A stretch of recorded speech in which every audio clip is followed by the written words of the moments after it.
என் நெஞ்சில் குடியிருக்கும்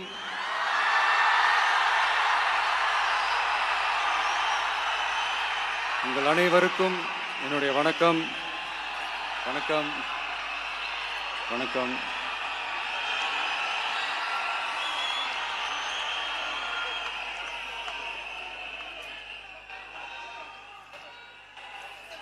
என்ன சொல்றது, எப்படி ஆரம்பிக்கிறதுன்னு தெரியல.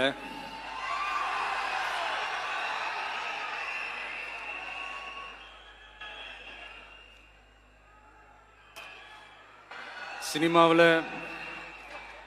எப்படியாவது கஷ்டப்பட்டு வெற்றி அடையணும்னு இருந்த ஒரு சாதாரண அசிஸ்டன்ட் டைரக்டருக்கு பிறந்த ஒரு பிள்ளையா எனக்கும் வாழ்க்கையில் வறுமைனா என்னன்னு எனக்கு நல்லாவே தெரியும், பசினா என்னன்னு எனக்கு நல்லாவே தெரியும். நான் ஒன்றும் பெரிய மன்னர் பரம்பரையிலிருந்துலாம் வந்துடல. உங்களை மாதிரி தான், உங்களில் ஒருத்த மாதிரி தான், உங்கள் குடும்பத்தில் ஒருத்த மாதிரி தான், உங்கள் புள்ள மாதிரி தான், உங்க மகன் மாதிரி தான், உங்க அண்ணன் மாதிரி தான், உங்க தம்பி மாதிரி தான்.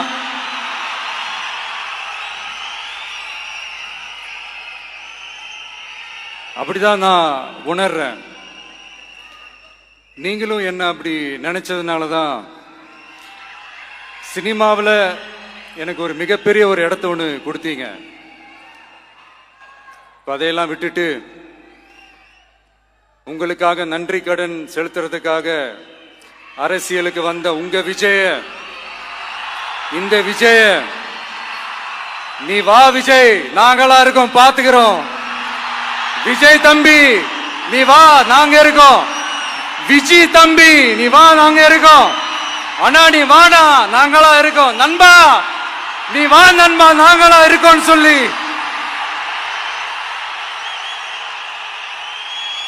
அவ்வளவு அன்பா, அவ்வளவு உறவா என்ன ஏத்துக்கிட்டீங்க. இந்த நேரத்தில் இதை நான் சொல்லணும். இந்த டிராவல்ல, இந்த ப்ராசஸ்ல எனக்கு எவ்வளவோ கஷ்டங்கள், எனக்கு எவ்வளவோ இந்த அவமானப்படுத்தினதெல்லாம் ஒரு பக்கம் இருந்தாலும், எனக்காக கூட நின்ன உங்களுக்கும் அதே மாதிரி கஷ்டங்கள், அதே மாதிரி அவமானங்கள்,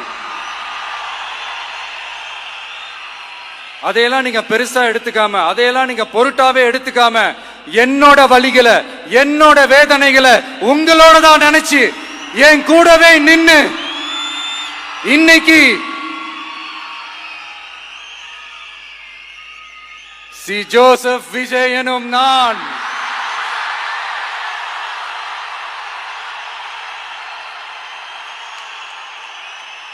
அத உண்மையாக்கி இருக்கிறீங்க. உண்மையிலே எனக்கு என்ன சொல்றதுன்னு எனக்கு தெரியல. என்னுடைய உறவுகளே, என்னுடைய சொந்தங்களே, நான் ஒன்றும் தேவ தூதன்லாம் கிடையாது. நானும் ஒரு இயல்பான ஒரு வாழ்க்கை வாழ்ற ஒரு சாதாரணமான மனுஷன்தான். நான் முன்னாடியே சொன்ன மாதிரி அது செய்வேன் இது செய்வேன்னு பொய்யான வாக்குறுதிகள்லாம் கொடுத்து உங்களை நான் ஏமாற்ற மாட்டேன். எது சாத்தியமோ அது மட்டும்தான் நான் செய்வேன். இம்மிடியட்டா உங்க மனசுல ஒரு கேள்வி ஒண்ணு வரலாம், அப்ப சாத்தியம் இல்லாததை செய்ய மாட்டாங்களா, செய்ய முடியாதா அப்படின்ற ஒரு கேள்வி ஒண்ணு வரலாம். இத்தனை கோடி மக்கள் என் கூட இருக்கும் போது எது வந்தாலும் பாத்துக்கலாம், என்ன வந்தாலும் பாத்துக்கலாம் அப்படின்ற அந்த கான்பிடன்ஸ் என் மனசுல இருக்கு. இன்னொரு விஷயமும் நான் இங்க சொல்லணும். இன்னைக்கு நம்ம தமிழ்நாடு கவர்மெண்ட் இருக்கிற அந்த நிலைமையை பத்தி நான் உங்ககிட்ட நான் சொல்லணும். கிட்டத்தட்ட 10 லட்சம் கோடிக்கு மேல கடன் வாங்கி வச்சுட்டு போயிருக்கிற இன்னைக்கு அந்த தமிழ்நாடு அரசு இருக்கிறப்போ, கஜானாவை சுத்தமா தொடச்சி வலிச்சு வச்சுட்டு போயிருக்கிறப்போ, தூக்க முடியாத சுமையை ஏத்தி வச்சுட்டு போயிருக்கிறப்போ,